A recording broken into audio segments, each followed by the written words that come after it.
It goes without saying, this cast is really, really, really special, and the new players brought so much to this film. Good. Denis, we still go on action? Wait. Okay.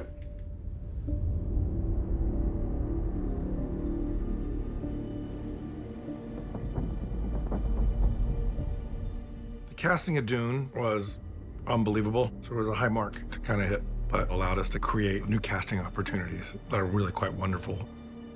Would you like some fresh meats, my darlings? Anytime I go on a new set, I feel like it's the first day of school. And yeah, I'm always nervous, but I felt like I was just welcomed into the family. Are you prepared? You've been preparing me my whole life, Reverend Mother. It was quite possibly the most thrilling welcome to a world I think I've ever experienced and probably ever will experience.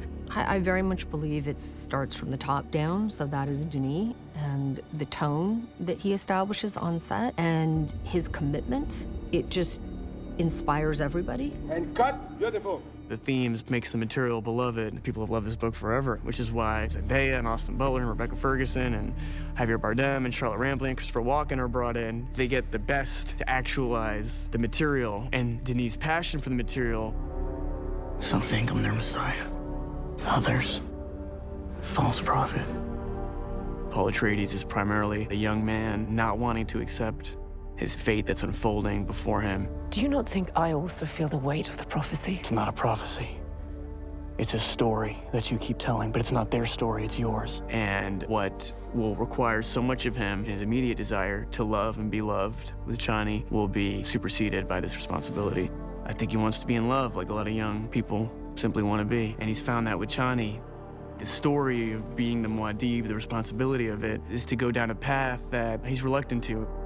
Timothy does a beautiful job of, I think, humanizing all of that intensity and complexity, and you really feel him wrestling with it in a way that I think is very relatable.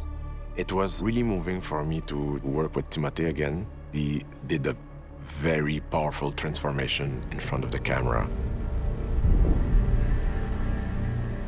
I think it was only having worked on the second film that I realized that the first film, at least Paul's arc within it, was incomplete. This was the becoming of that, and wonderful to play as an actor was this internal dilemma, this desire that a lot of, I think, younger audiences will connect with to subvert outdated modes of patriarchy and power and abuse of power. Here, we're equal, men and women alike.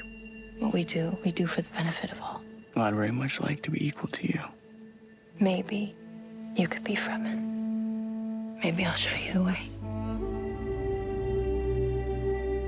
I was very excited to spend more time working with Zendaya. I had only spent a few days with her on part one. I was excited at the idea to dig into Chani's character, to bring more of her character to life. I remember talking to Denis, and it was important to me that, Chani had more agency, but it was also important to him. And so when I read the first draft, I was so happy and so excited because it gave her so much more to fight for and to dig into, and also to be complicated. I love characters that are stuck between what their heart says, what their mind says.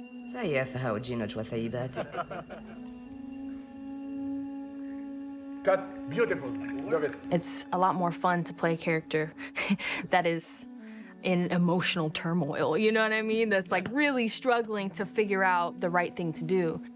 Ruče, braće šovace. Also same like Sadozia. With Zendaya, there's no difference before the take and in the take. We talk the same way, we have so much fun together, we laugh all the time. It's so natural. I'm the only one who believes you're gonna make it until summer. I just felt it was important that she have her own mind and her own thoughts and her own feelings about what's happening to her and around her and to her people. She's part of that generation that's really fighting back against these kind of archaic ideas. She's like, I'm against this. This doesn't work for me. The entire journey for her is to grapple with an openness and to learn and grow from Paul. And that's like really hard for her to digest because she has these feelings of wanting to trust him and falling in love with someone, but also hating what they represent at the same time. Thank you, madam. Yeah, thank you.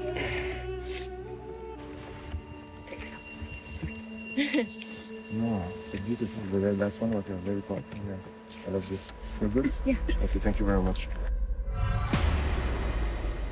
She's Shockley. My only friend! Shockley is a character that was in the original novel by Frank Herbert, named Once. And Denis made this character a much bigger part in the film. Originally written as a Fremen. No. I'll do it. And as he kept writing, he realized that Chani needed a confidant and a friend. Suhaila Yaqub brought this humanity to this character, and it really does create this beautiful friendship. She's a tough, she's a funny one, she's very loyal, she speaks loudly. She's like this very badass girl. Suela is a beautiful discovery from Francine Messler, and she's a fantastic actress from Switzerland that brought that Fremen spirit on screen like nobody else. What'll happen to my mother? So Paki. I had physical training and the Chakapsa lessons, the language that the Fremen are speaking. And Shishakli also was created with her look when I wore the steel suit. So I think all of this made her, and my first take, just right after cut Denis, he said, "Et voilà, Shishakli is born." And that was very, very emotional for me. I was very moved by that. She had the big Hosochi. Oh, Magda! Oh, Fremen! I don't care what you believe. I believe. Stilgar is a very tragic figure. He's constructed his life around this idea that he will need the help of someone else from outside. The constellation that points to the North Star we call Muad'Dib. That is a powerful name. Now you are our brother, Paul Muad'Dib Usur. Oi! He's the one to present the reality of his tribe, of his people, of his needs, of his circumstances to Paul. And the role is complex now. And I love that. I love to work with that complexity, and it has humor, has depth, has command, and also has some sensitivity. Stilgar is really fighting for the fate of his tribe, of his people. Do you want to do a whole run through, or you would rather concentrate on blocks? I would like to concentrate first on the first block, and then do I need your guidance. I saw the signs. Vizda Chapsa, Osalaveji, Jarakaha, Zakuhum, Dirashi, Divaraho. He's a true believer in his religion. He really expects the Messiah to come and help him bring them all to a better place, which is not something that is shared by the next generation. In order to get into the mindset of Stilgar, you have the book, which there are many, many descriptions of how the character is, but mostly you have a great script and a great director that is going to tell you where to go and where not to go, because otherwise it will be a waste of time and energy. You have to be really precise on telling that story. The mother of the Lisan al-Gaib will be a Reverend Mother. Our Reverend Mother is dying. You want me to take her place? I think what's interesting is there was a switch of character. For me, that's how I recognized it. From being this Bene Gesserit protecting mother to the journey of Paul and him taking charge. And Lady Jessica, at this point, lost her entire planet, her people, her husband. There couldn't be more of a vulnerable state of being, and then being cast into the unknown, chosen by Paul to walk into it. It's a very hostile environment. She's portraying a mother that has the ability to speak mentally with her unborn daughter. She has all those voices coming from the past guiding her to go in that crazy zone of surrealism where she's one of the darkest force in Dune Part 2 and one of the most powerful character as well. Rebecca absolutely nailed it. Anything else? The conversations between Denis and me are basically just wit, dry humor, and stupidity. And then we kind of merge in a bit of Jessica in there. In the wild, I don't see this, but later on, I will come back. Okay. Just after I'm going here. And the idea that you said you should have taken you took the wrong side. There's no side. What are you talking, Reverend Mother? And then you see them. together. It's like that. Look. Now the conspiracy happens. Yeah, exactly. Yep. We spoke mostly about Jessica's transition because I was curious about how he saw a character who knows so much yet has to have the subtleness of feeling vulnerable. The mantra that I sit on for her is, I know that my path is correct, but I can't push a prophecy. Everything that happens has to take its time. So it's a game of tolerance. It's letting everything unravel in front of you and then taking decisions based upon the way prophecy is moving in front of you. It's a constant stillness. Your path leads to war. You know that. How Gurney Halleck disappear in the chaos of war in part 1. It was a thing that I was very happy with. We see him disappearing in the night. And in order to survive, he finds shelter with the smugglers. He becomes a smuggler himself. It's a way to get information, to stay in contact with the world, and wait for the right moment, the right opportunity to attack Raban. 3, 2, 1, go. Save me from these utter morons. Another world. Another land. When you see Gurney in The Harvester the first time, he's just pissed off by everything that is surrounding him. He's surrounded by dimwits, and he's like, what happened? It's like, this is not where he imagined himself at this point in his white-bearded life. I've heard many stories about Muad'Dib. None of them pretty. What Gurney represents is the curmudgeon-y comic relief. How many men with you? 200. 200? Until he gets serious. And I get that. I love that. I love that this guy brings in this irreverence. Really? And then he can turn around and be, you know, a severe badass. It's a nice thing to be able to see both sides of that character.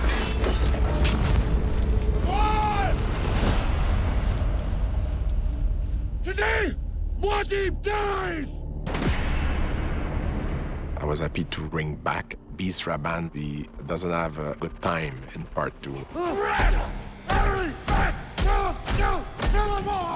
He's humiliated, he's struggling with the Fremen. It's really a character that is panicking and losing grip on the control of Arrakis. Tighten your grip, Raban. Or feel mine on your neck. Urban, he's given full go-ahead to kind of run things the way he sees fit, which are not good. Yes, my lord. He rules with anger and fear and, you know, brute power with not a lot of brains behind it. I think he underestimates everything he's up against. All of his insecurities are kind of shining through. We wanted to get to really kind of the core of who Raban is, and that was what we kind of boiled it down to, is that he's just a coward. And I think that was kind of the Baron's plan all along. Kiss my feet, brother. There's just layers of evil in Dune, and I do this because I love it, and it's fun for me. Reading a character like this who is just so different from who I am, that's what excites me. You humiliated our family. You humiliated me. Kiss or die. To bring Feyd-Rautha to the screen is a responsibility. He's one of the most iconic in the Dune novel. Feyd, he's grown up in this brutal world. And had to see that there's a lot of corruption. I think that led him from a very young age to have to think 10 steps ahead. Tame Arrakis' fate. Free the spies. I'll make you emperor. Conversations about it, figuring out why does Feyd act the way he does? What was his relationship like with his mother and his brother and his uncle, and who did he look up to when he was growing up? That led into finding Feyd's voice. We're literally melting rock on their heads. I want to go on the ground. Prepare my troops. This idea of living with the Baron from a very young age, seeing that this is the man who has power in this brutal world where you're leading with fear rather than love. Who do you look up to?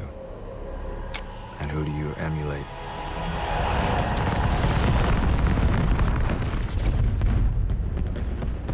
I know you Bene Gesserit tricks.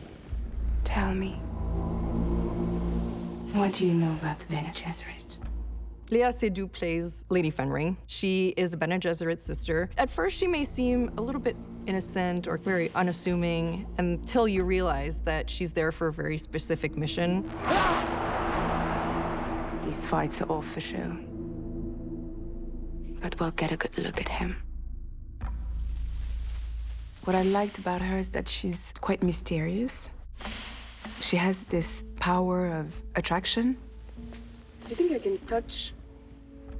No. No. No.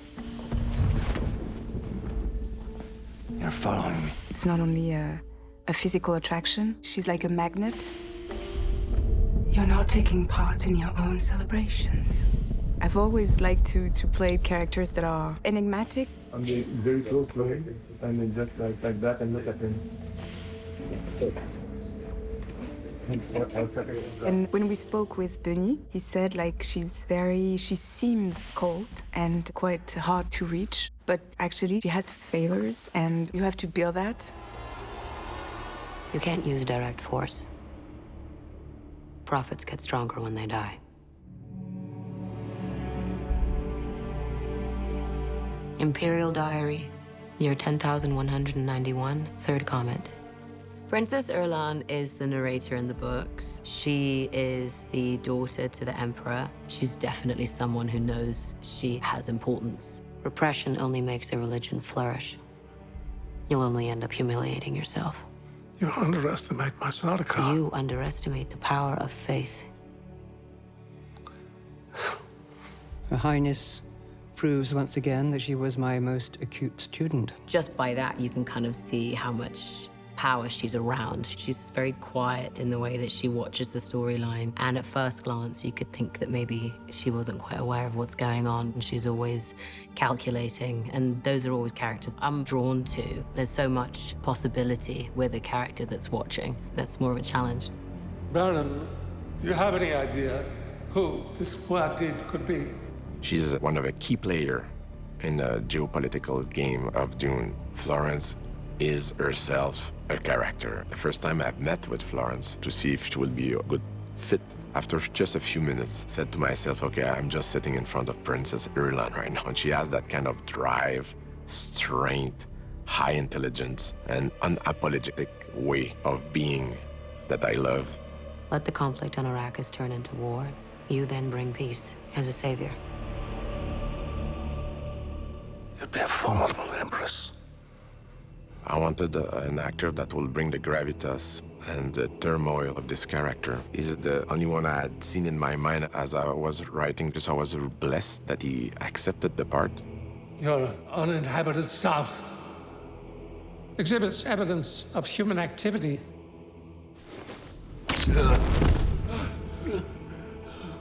Muad'Dib is alive. The Emperor is a technocrat. Is someone that is trying to keep control over a galaxy. He went against its own nature, which is he killed one of his friends in order to protect his power. I've done a lot of theater, and I remember the first time I had to play a king. I said to another actor, I said, how am I going to play a king? You know, I'm from Queens. I grew up in the neighborhood. And he said, don't worry about it. He said, the king is seen by reflection. You'll be a king by the way people treat you. And I thought that was wise, and thought about with this, that I didn't have to try to be the Emperor, that I just rely on Denis and beautiful sets and costumes, and if people treated me like the Emperor, then it'd be okay. I was moved to see Christopher even when he was not on camera. He was very gentlemanly, there for the other actors. He was a high spirit. Lead them to paradise.